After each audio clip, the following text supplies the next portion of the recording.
Hi all, today's topic is Unit 5 Markov chain introduction. So these are the topics to be covered in this unit. Introduction to stochastic process, Markov process. What do you mean by Markov chain? One step and n step transition probability, first topic. Second topic will be a transition probability matrices and its application. Third topic will be Chapman-Kolmogorov theorem, only theorem, statement only. So and its application. For last topic will be classification of the state of the Markov chain and its application. So what do you mean by random process or stochastic process? This is the base of Markov chain. So a random process is a collection of a random variable. It can be written in terms of x of s comma t. S is nothing but sample space. S is nothing but sample space and t is nothing but index set. We say it is a t, which are the functions of real valued real variable t, and s is nothing but sample space, t is nothing but index set, and each s of s comma t is a real valued function. The set of all possible value of an individual member is called as a state space. How we can classify this random variable x of t? It is classified into two types, discrete and continuous. Again, discrete classified into two types and continuous again classified into two types. Both this s and t. Okay, so both it can be discrete or one discrete and one continuous. One discrete and one continuous.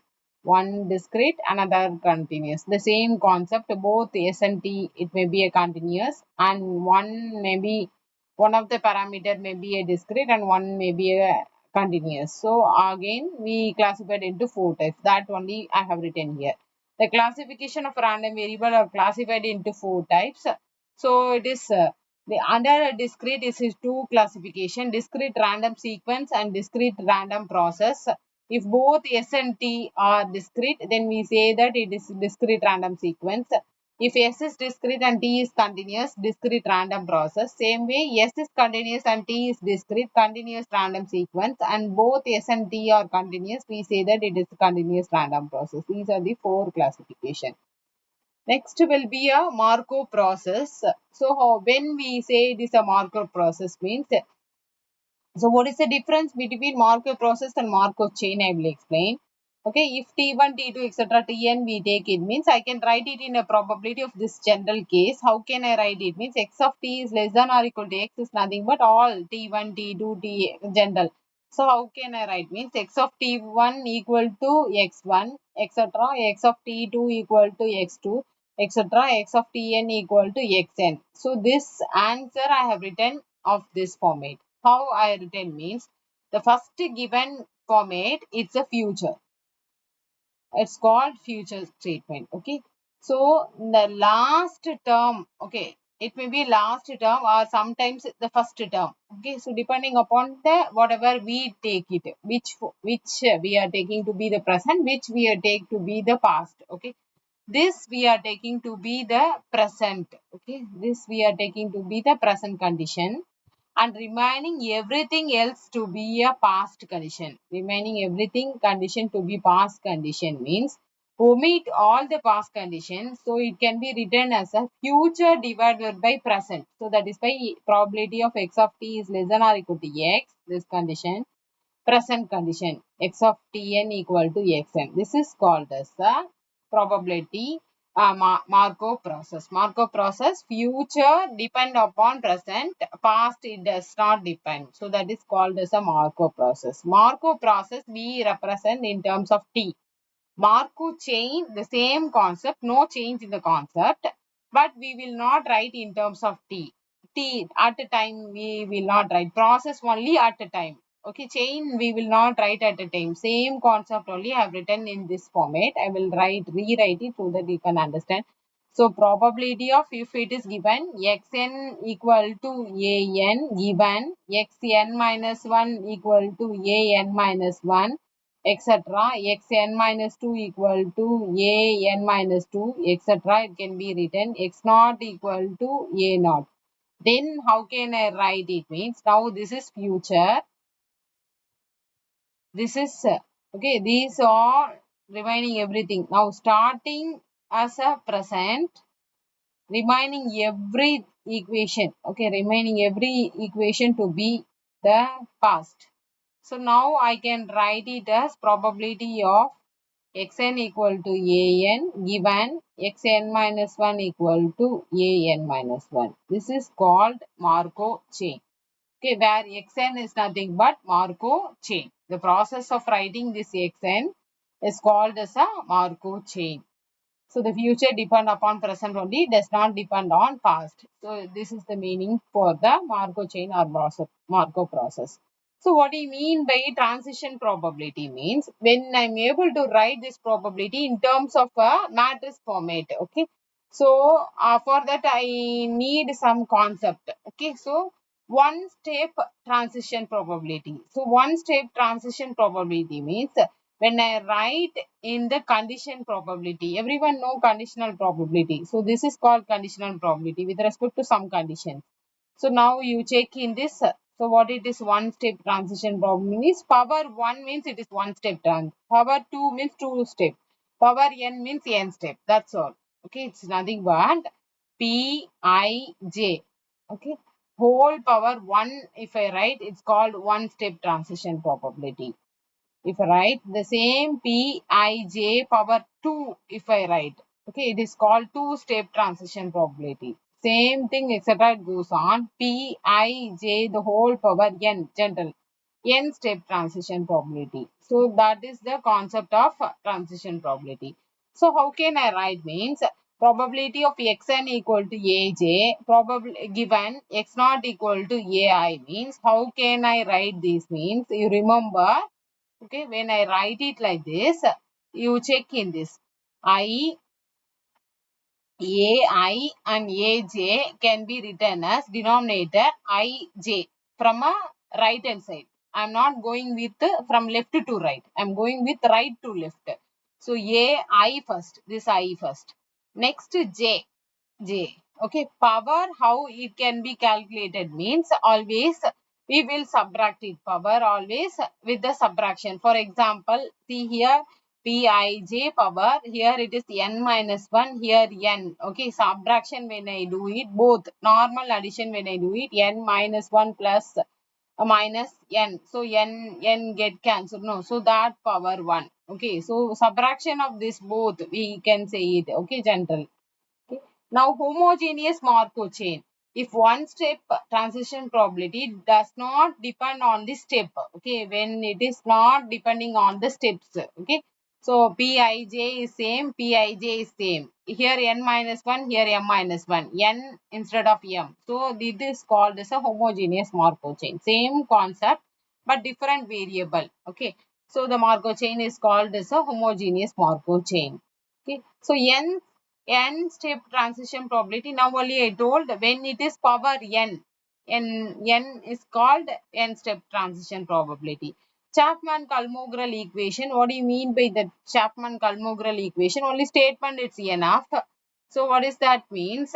If P, okay, any probability, the given probability, posting P will be given. This is called when I'm able to write TPM. TPM is nothing but transition probability matrices. P when I'm write this, okay, like in a matrix format, A. This is what first element A11, A12, A13. So like this A21. If it is I'm writing for a general for 3 cross 3 matrix. Okay, 2 cross 2 or 4 cross 4. So any matrix I am able to write all the element of this. It is denoted with the symbol P. P is the transition probability matrix and it is also homogeneous. Then we can write Pn. Okay, Pn I am able to write. Nth step I am right. Chapman-Kolmogorov equation is nothing but Pij power n can be written as Pij the whole power n. Okay, it is nothing but nth power. How can I explain this means probability given. On some probability posting is given. It may be a 2 cross 2 or it may be 3 cross 3 any matrices. You keep 2 cross 2 itself. Okay. Some example I am taking. Okay. So like this. Okay. P. So now this is nothing but P square. P into P when I multiply, I will get P squared. Correct? P into P. If I multiply, I will get P squared.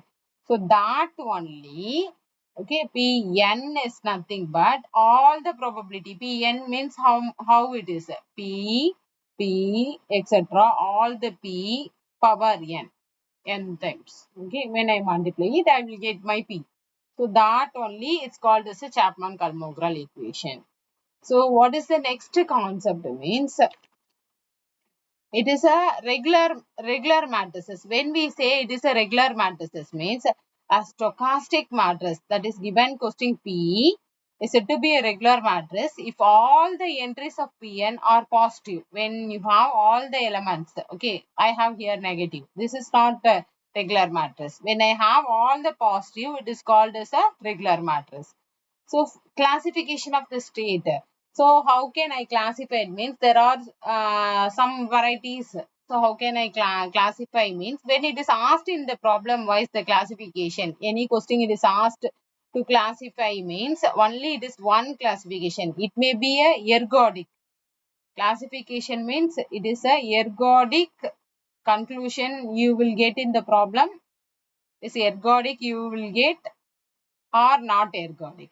Only two case. Okay, for that we should learn some concept. Then only I can say whether it is ergodic or not. For this so there are so many conditions satisfied. Then only we can say it is ergodic. For that, these are the basics. Okay, so I will tell one by one. So the first classification. This is our first classification. It's nothing but irreducible chain or non-irreducible chain. Okay, so when we say it is a irreducible means if for every I and j can be can find some n such that pij power n greater than 0. What do you mean by that means every state can be reached from every other state, then we say that it is called irreducible. Otherwise it is called non-irreducible or reducible. Okay, every state from a2 a1 to a2 it can be communicated, a2 to a1 it can be communicated same way every state. Okay, so it is called as the first concept irreducible. Second is return state. When we say it is a return state means the state I of a Markov chain is called as a return state when Pij power n when it is greater than 0. When I get greater than 0, then we say that it is return state. From one state it comes back. Okay. Third is aperiodic or periodic. How can I calculate a periodic or aperiodic means I should calculate di. Di is nothing but GCD. GCD of M such that PII. The GCD can be calculated only for a separate state when it is common for for example, state 1. Okay, state 1 means P11 only I can calculate. State 2 means P22 only. State 3 means P33. Only this element, other element or all you need not check. Okay. So only this element is greater than 0, that power at which it is greater than 0, that corresponding power is a GCD. How can I conclude it is a periodic or a periodic means when I calculated one GCD, no, that answer DI, state I is said to be a periodic if greater than 1 means it is a periodic.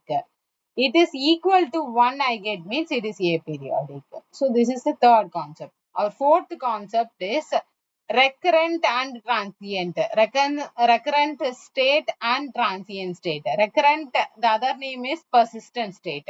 So when we say it is a recurrent means when summation over Fii power n equal to 1 when I get return to the state I is certain and the state I is called as a persistent or recurrent. Otherwise means it is a transient. So when we do in the problem only these and all it can be clearly understood. Null persistent and non-null persistent state means when I calculate mu ii equal to sum of n into mu fii the whole power n is called as the mean recurrent time of a state. When this mu I, when it is finite means it is a non-null persistent. When it is infinity means it is a non-persistent. It is a null persistent. So now only I told only two conclusion. It is ergodic and not ergodic. Ergodic means it is nothing but non-null persistent. When it is non-null persistent means I should get mu ia equal to finite if I get, and plus it is aperiodic. Aperiodic means when it is aperiodic, now only we have studied it. It is aperiodic means where it is aperiodic. When I calculate GCD, I am getting D equal to 1. If both this happens and it is irreducible, then we say that it is a ergodic. Okay. So that only it's given as per the statement in two ways. So the first statement, if the Markov chain is irreducible, if it is irreducible, all the state are same type and they are all transient and non-null persistent. Okay, so a null persistent or all non-null persistent, all its state are either periodic or aperiodic with the same period. Okay, they will be having the same period only. It is a finite irreducible means and all other states are non-null persistent, it is also ergodic only. So these are clearly explained in the statement, but shortly to understand for a problem, aperiodic, if it is ergodic means, when we say in the problem wise it is ergodic means it should be irreducible and it should be aperiodic and it should be a non-null persistent. If all these three conditions satisfied, then it is nothing but ergodic. If any one condition also it's not satisfied, it is not a ergodic. So this related to this topic only we will be seeing in the next video. Thank you.